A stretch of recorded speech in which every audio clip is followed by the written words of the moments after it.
Welcome back to the Boas podcast. I'm Annie, and today I'm talking to Giselle Makinde, the founder and CEO of Cream of the Crop, a gelato company with a difference. Cream of the Crop uses food that would otherwise have been thrown away to make their delicious ice cream. Originally from Brazil, Giselle moved her family to Ireland just before the pandemic hit, and has since saved 32,000 kilos of food from being wasted. In this conversation, we talk about her biggest motivations, why we should all be tackling the climate crisis, and the challenges of running a sustainable business. Oh, and of course, our favourite ice cream flavours. Yeah, so my first thing I would just want to ask, really, is if you could introduce yourself a bit. Yeah.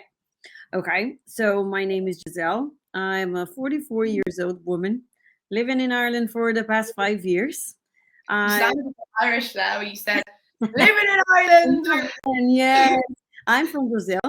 So I was born and raised in Brazil and decided to move 5 years ago to change my life. So I came here with my family, my husband and my son, to start over.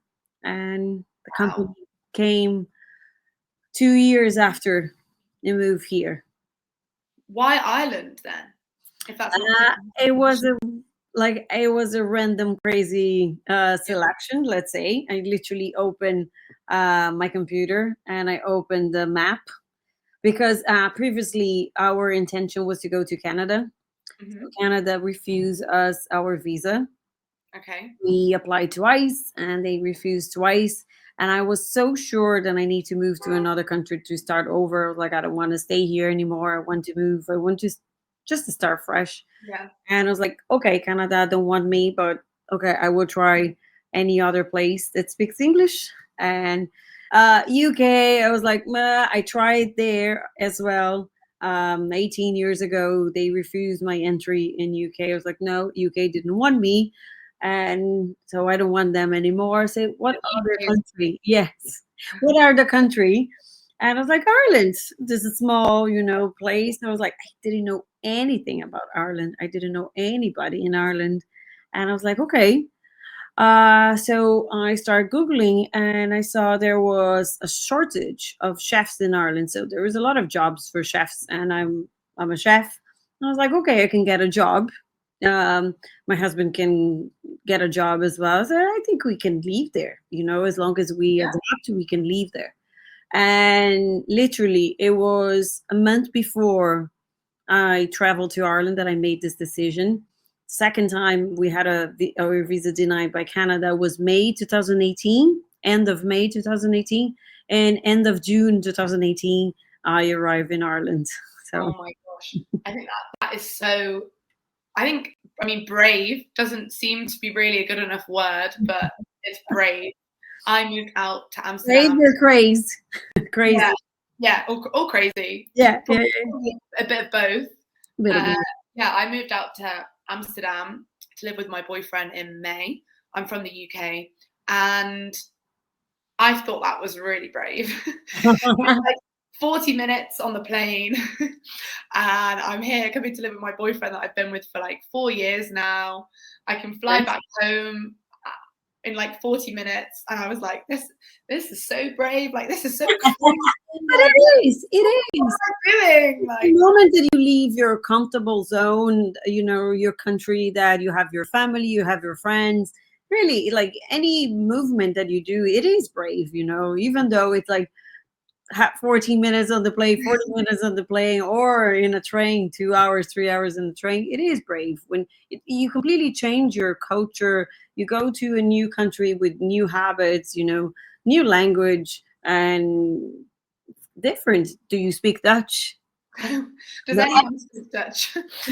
But I know that it's easy to go around Amsterdam when you speak English, but you don't speak the language there, so you are seen as a different person.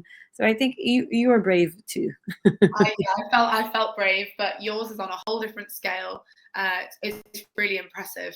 So you mentioned then that you are a chef by trade. Yes. And I know that your business is all about food, and we will come on to talk about that a bit more. But I didn't realize that you've have you always been a chef? How did you get into that? Yes. So I'm a chef since I was 20 years old. My mom was a cook, like when we were talking about 20, 25 years ago, being a chef was not, a dream job. So my mom, back 25 years ago, it was not nice to say I'm a chef. So she used to refer to herself as a cook. So I grew up with very strong, female character cooking for other families. I remember that when she got a freezer, I was, a teenager, I was around 10, 11 years old, getting a freezer, a full freezer. It was something, unique, and nobody knew exactly how to freeze food. So I remember that she set up lessons literally in our house. Freezer. People how to freeze food, how to remove the air, how different techniques, how to freeze and to prolong shelf life. And I was like, that's funny because that's the whole idea of my business, which my mom was doing, with, freezing food. And I still have her lessons, her recipes and her, everything that she taught everybody, 30 something years ago. And I grew up with this, loving food, loving, the art of cooking. And when I decided to go to college, I was like, wow, what I'm gonna do. So I end up doing my bachelor's in tourism, which has nothing to do with me, but it was, a very random choice. But then 3 years when I was after I started my college degree, there was one university in Brazil that released the first, chef, degree in a university. Everything became, very posh, let's say. And I was like, okay, I want to drop what I'm doing because what I really want to pursue is, being a cook, being a chef. And my mom, Yeah. well, no, you just finish your first degree and then you go to a new adventure. Classic man. Finish your degree. Yes, finish your degree. So that's what I did. Unfortunately, when I finished my degree 1 week after my mom passed, yes, and that was really, it became, more stronger in me. I was like, that's what I need to do. I want So to. how old were you then? I was 20.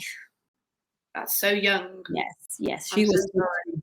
She was 50 years old, very young, breast cancer, and it gave me, of course, not at the time. It took me a while, but it gave me more strength to continue her legacy, whatever I've learned with her. And I was like, okay, so 6 months after she passed, I got a job in my first restaurant in Sao Paulo. And I knew exactly, so that's what I want to do for the rest of my life. I want to cook. I want to be better. So I work with, great chefs, great restaurants in Brazil until I moved to Ireland. Okay, so let's move on to talk about your business then. I know a bit about it. Could you, if someone's never heard of it before, could you summarize what it is that you do? So Cream of the Crop is a company that collects food that is going to be waste. They are waste for different reasons. Most of them, they are overproduced, so it's a surplus. Sometimes it's because of the shape and the ripeness and also the best before. So these are the reasons that food it's being waste. So we collect them. There's nothing wrong with them. We don't care about different shapes. We love them all. All the shapes are nice and good. All the ripeness level also nice and good. You can do different things. So I started collecting food that was doomed to be waste just because of all these reasons that I told you, and transform into something else. So the first product that I launched almost 3 years ago, it was ice cream. So ice cream is basically a canvas. I can use any ingredient. So most of the ingredients that I collect are fruits, vegetables, milk, yogurt, and cream, basically dairy. But I collect so many different things. Like you can go for peanuts, best before dates, It's the problem. Cocoa powder, chocolate, a lot of chocolate. The best before date, it's expired, but you know for sure that the chocolate, there's nothing wrong. You still can eat it because best before it is not a food safe to date, and people don't know that. But the supermarkets are not allowed to sell, so they have to throw away. But they're still viable, still good. So I use all these perfect ingredients that nothing wrong with them and transform into sweet treats. Do you not find that sometimes people are a bit like, oh, your product's not going to taste a bit rubbish if they're using food that's past their best before date? Because I think there's a misconception that you open your fridge and if something says, oh, best before today, it's like, oh, bin, put it straight in the bin. I can't eat that. Do you come across many people that have those thoughts? Has that been an issue or not really? Yes, it Yeah. is. But I think when I started the business, it was important because I started the business during the pandemic. So everybody was kind of at home, not doing much. And then when I launched the business and I start talking and showing, because I'm a very visual person. So rather for me only to talk about the ingredients that I collect, I like to show people. So most often, normally I take pictures and make videos with all the ingredients that I collect because my intention is to show people like there's nothing wrong with this. Yeah, it looks fine. Banana just look the same kind of banana that you have, in your kitchen, that you have in the supermarket shelves, and like any other product. So so when people see it and they're like, okay, there's nothing wrong with this. So I think this, what you just mentioned, it kind of, goes away very quickly, and people realize that I don't use rubbish to produce food. There's like rubbish, it's completely different. It's normal. It's just because it's, I more often say that our food system is broken. It's really broken. When you go to the supermarkets, you see this perfect green bananas. Like, I don't want to.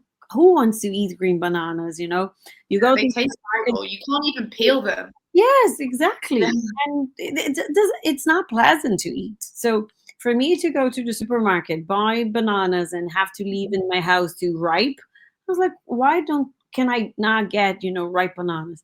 I understand there is the whole logistics behind. So the supermarkets, they offer something that is green, that this can be ripe in your house, and then you control the process. But at the same time, if I want to go to the supermarket today and I want to do a banana bread, I won't be able to find product that it's available for me. I have had that problem a lot. I made banana bread before making banana bread was cool.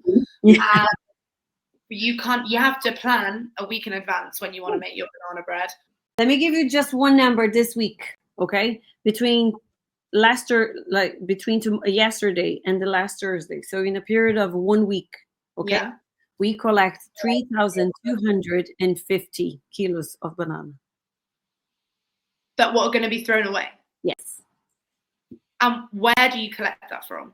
So we have a partnership directly with a company called Fives. It's one of the biggest bananas distributors in the world. So 99% of the bananas that we collect from them, they're perfect, okay? But because of the specs of the supermarkets, they already passed the level of ripeness that the supermarket wants. So most of the bananas that we collect, they are yellow.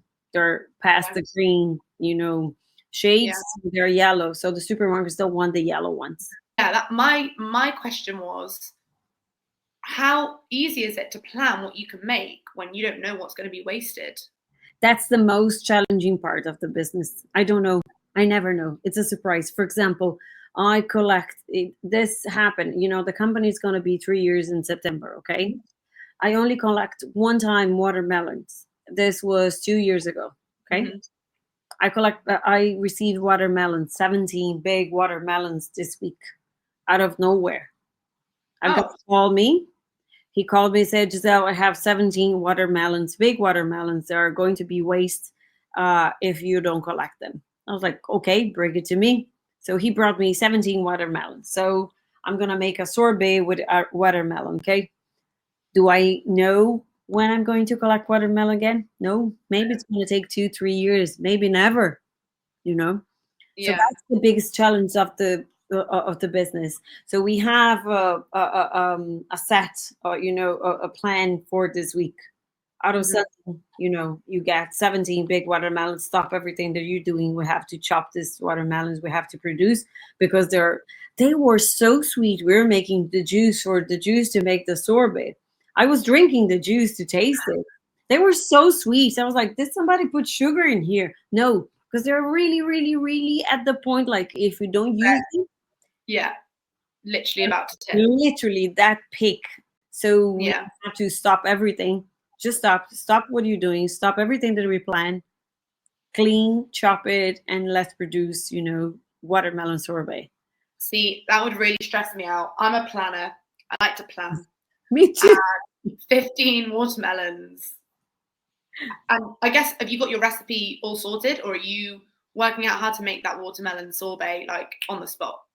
No, I have to make on the spot. So I learn how to design the recipes for any type of ingredient. So you're ready for anything. I'm ready for anything. And how big is your team that you work with? 5. 5 people. 3 people cooking, 1 selling, and me. And you? I'm So, the HR, I'm the sales, I'm the financer, I'm everybody. do you get to do any cooking anymore? Rarely. And do you miss that? Yes. Yeah. Yes, of course. When But you get back, but like Sorry, every time that I have something different, that it's like for example the watermelons, and I was like, oh, the watermelon is gonna be nice with ginger. So we are doing a watermelon ginger sorbet. So I kind of go in the kitchen like, let's mix this and that. But once the recipe's done and okay, we found yeah. that's the flavor. So then I don't do anything anymore. And is that what made you want to have a food company, the actual creative recipe side, or was it wanting to use wasted food, or did both of those things come together? I think at the beginning when I had the idea, like to be honest, I never dreamed to have bigger premises, employees. I never had that dream. I started doing ice cream in my house, so I had a setup in my house, so I have a spare room. That I live in an apartment, and in my apartment I had a very small room that you put the jackets, the bicycles, Yeah, and yeah. etc. So I cleaned their room out, put a table, put a small machine, a blast chiller. I was like, okay, I'm gonna make ice cream from here. So that was my goal. It was supposed to be a side project that I was working in a pub at the time. It was between lockdowns, Mhm. and I was working in a pub. I was like, this is gonna be a side project. But then when I start, I love to cook. I love to play with food. So I was like, okay, I have this ingredient here, so I have that ingredient. So I make crazy flavors of ice cream. I made one tahini ice cream with banana skin. Does that taste nice? Yes, it does. Yes. See, yeah, my problem is I like chocolate ice cream. And And that's I mean, I love all ice cream, but if I have a choice, if I go into an ice cream shop and there's chocolate, I'll just get chocolate every single time. Do you have a favorite flavor? we were just talking about this morning. To be honest, don't tell anybody. I'm not a big fan of ice cream. I'm not the type of person that eats in front of TV, opens a tub of Yeah, ice cream and just eat it. yeah. I've never been like this. But I love bananas. I have to confess. And we made a banoffee gelato. Ooh, Yeah, yeah, that sounds so it is nice. So it has the taste of the banana with the dulce de leche and chocolate. And I made a pastry, and that has a pastry inside just to mimic the pastry of the pie. So you have everything together. So it's really, really, really nice. I think I'm so focused on my mission, and for now it's enough.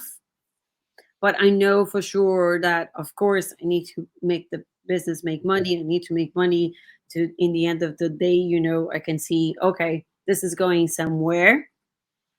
For now, it's still the pleasure of having this and working with nice people and be able to I rescue so far I think the last numbers that I have is 34 tons of food. So we are talking about So 34,000 kilos of food. So this still, gives me, the pleasure of going. And I won 2 awards this year. Receiving the recognition of people, like, for all the work that you're doing. I think this is still giving me, the push, and that I need to keep going. But I know at some point, this, as any other business, if it's not going to make money in the end of the day, I need to reassess what I'm going to do, or if I can do things differently, or what I'm going to do. yeah. And what about your son? How old is he? He's 14 now. And what does he think of it all? He comes to work with me here. Yes, he was here last weekend, and he will be here tomorrow as well, because he was like, he always said, "Mom, I'm gonna be the next CEO of Cream of the Crop." I was like, "Yeah, you're gonna be the next CEO, but you have to work, from the bottom all the way to the top. So Peel the bananas. peel the bananas first, and then you can become CEO." And he gives me a lot of ideas, to be honest. It's, "Mom, you need to promote more, you need to market yourself, blah blah." He's doing business in school, so he got a lot of ideas from business. He'll know what he's talking about. Yeah, so I think he has a different mindset from when I was 14 years old. So he's growing up in a different environment. And I remember the other day he came and said, "Mom, I sold your ice cream to my teacher." I was like, "Okay." And Daddy asked me to ask you about my commission. I was like, "What commission?" Yeah. I won my commission for my sales. I was like, "Okay, you won your commission. Okay, so you have to learn how to calculate your commission. Okay, I'm going to give you 5% commission on top of your sales." Okay. And it's like, "How do I calculate that?" "Go learn, go ask at school." So he came back, and when he realized, because I think was she ordered something, it was 30 euros or 35, something like this. When he calculated, it's like, "Mom, this is not enough." I was like, "Okay, so can you imagine if you remove, this is the cost of the product, this is the cost of the packaging, this is the cost of my employee. So this, if I give you commission of this is what I have to to pay the rest of the bills." It's like, "Mom, how are you surviving? How are you eating?" It's a good question. I was like, "Yeah, that's a good question." I have another question going back to the business side, which something I've been thinking about a lot, especially working for Boas and thinking about who buys our jeans and why they're buying our jeans. Is it because is it because they just want vintage jeans? Is it because they want to give their money to a company that donates to charity? Like, what are the reasons behind people buying where they buy? And you might not know the answer to this. Do you think people that buy your products are buying them because they're super tasty, because they like ice cream, or because they know that you're using food that would otherwise be wasted? Uh, Difficult it's question, funny right? you asking me this, because I'm in a moment that I'm, changing a lot of things in regarding the way I communicate to my customers, for Yeah. for them to understand the difference between me and other companies, all the story behind. And then I stumble into market research that show me completely different, that people are still not willing to buy products that are good for the environment. Yeah. They are willing to buy products that are tasty, they're delicious, and are going to help improve their healthy. But as long as, oh, this is a sustainable product, it comes very in the bottom of the list that people set to themselves. Okay, Yeah. the type of product. And I think the term, the sustainability, idea, I still, it's a little bit complicated too overall. So I think people don't understand fully the concept of what has been sustainable. What do we need to change? So what are the changes that we need to make in our habits and our daily life in order for us to become more sustainable? So I think all the words, all the meanings, it's so complicated that people are like, Leave me alone. leave me alone, or just want something that tastes nice. And And that is cheap. yes, exactly. And it won't, ruin my healthy, and I'm not gonna become, crazy, unhealthy of eating this product. But as far as I concern, very little people buy my product because, of course, they like the idea. The people that engage, you can count, from 10,000 customers, you count of the palm of your hand, the ones that are buying your product because they're conscious of what I'm doing. I would say that 80% they don't really care. On the one hand, I guess your product must be tasty, so that's good. Yes. Or if they're still buying it and they don't care. Exactly. On the other hand, that's difficult because you're doing it for a completely different reason to why they're buying it. Yeah. So that's difficult. But it's something that will change, Like I think like in 5-10 years time, this will change because we need to change our habits. We need to change the way we're doing things because there's no way we can produce much more food that we are already producing to feed everybody by 2050. We have to increase 60 to 70% of all the overall food production. That's not feasible. It's not possible. Yeah. We need to change our habits in order for us to use everything that is already there.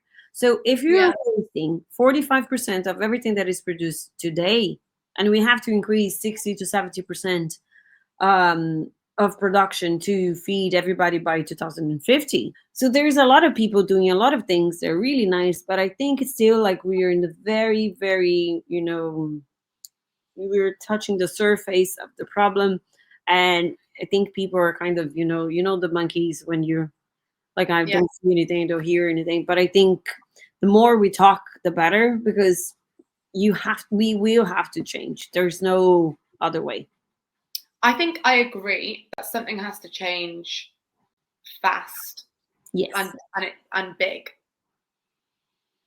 But do you think that change should come from consumers? No, it will come from governments and then private companies, and then the consumer will have to face, okay, I have to change my habits. For example, let's use the bags from supermarkets, It was something that it was a debate for years.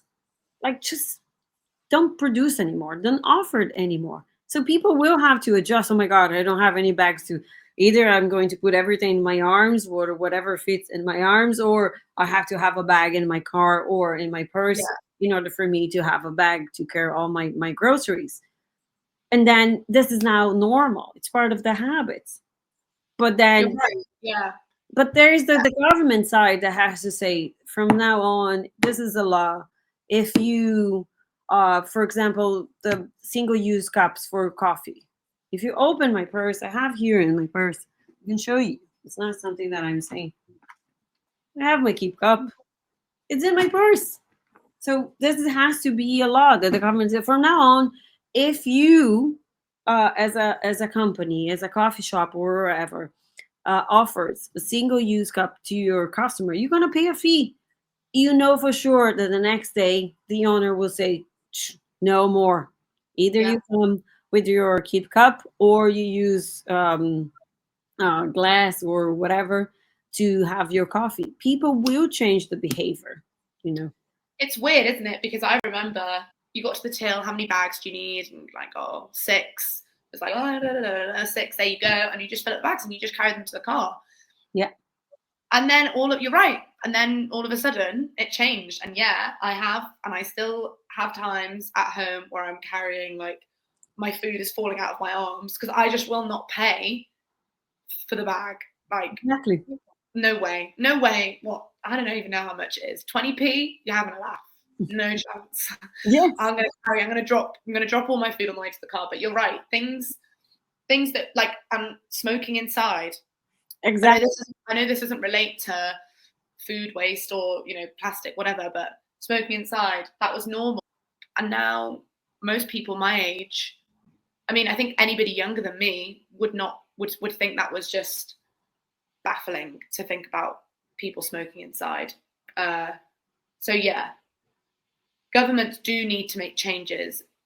Do you think that they will? They will. It will take some time.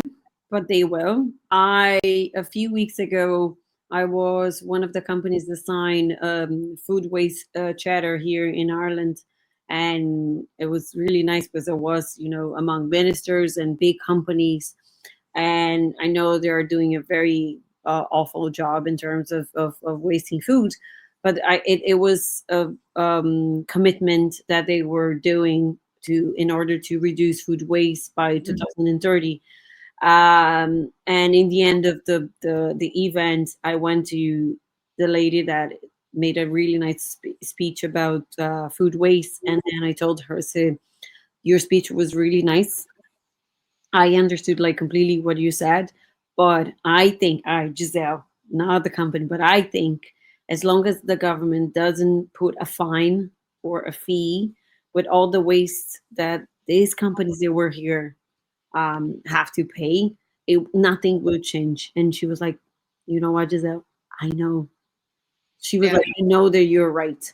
I know that people won't change the behavior unless it costs them money. Like it happens with us. So can you imagine, big corporates, or, it's from small to big corporates. It's the same for, plastic. In UK, you have the tax plastic. It's a tax. It's a fee that the companies they pay when they use plastic for their packaging. Here, there's also a fee as well, but a very small fee. And I heard from one company, "Oh, it's a very small fee. We rather pay the tax than to change the packaging." So what the government needs to do, to quintuple, to increase the fee to a point that, oh my God, it's better for me to invest in a more sustainable packaging, in a compostable, home compostable, or whatever it works, than to pay the fine. So Yeah. Oh, I mean, if the fee isn't deterring people from using plastic, then it's not working, is it? I'm always very reluctant to, even in my head, when I'm thinking about it, to put the blame on people or to put the responsibility on people, because people have loads to think about. People can't afford to feed their families. People are busy. People are losing their jobs. Life is hard. yes, And, to say to someone, "Oh, well, don't forget your keep cup," it's like, okay, but I have other things to think about. Like I have to do this, and this. I have to work out how I'm going to feed my kids tonight. So it's a balance. But on the other hand, I am in my own head like, "Oh, don't forget your keep cup." It's annoying. I read a book a few weeks ago. It's called "But What Can I Do" by Alistair Campbell. I don't know if you know Campbell, but he worked for Tony Blair. He basically was behind Tony Blair's election campaign in 1997. The reason that Labour won such a big majority in the UK. yeah, And basically a spin doctor. And he has written a book called "But What Can I Do?" for anybody that is like panicking about the state of politics. I suppose everywhere, but especially in the UK. It's targeted to people in the UK, I think. People that have just feel so desperate, hopeless, but what can I actually do? And he has a chapter or a section which is all about the idea that one person can't make a difference. And it really resonated with me, because what I've just said basically is, we shouldn't be making people, take their bags for life to the supermarket. We shouldn't be making people take their keep cups. It's not small people making the difference. It's big oil companies, it's big corporations. They're the ones that need to change. One person isn't going to make a difference.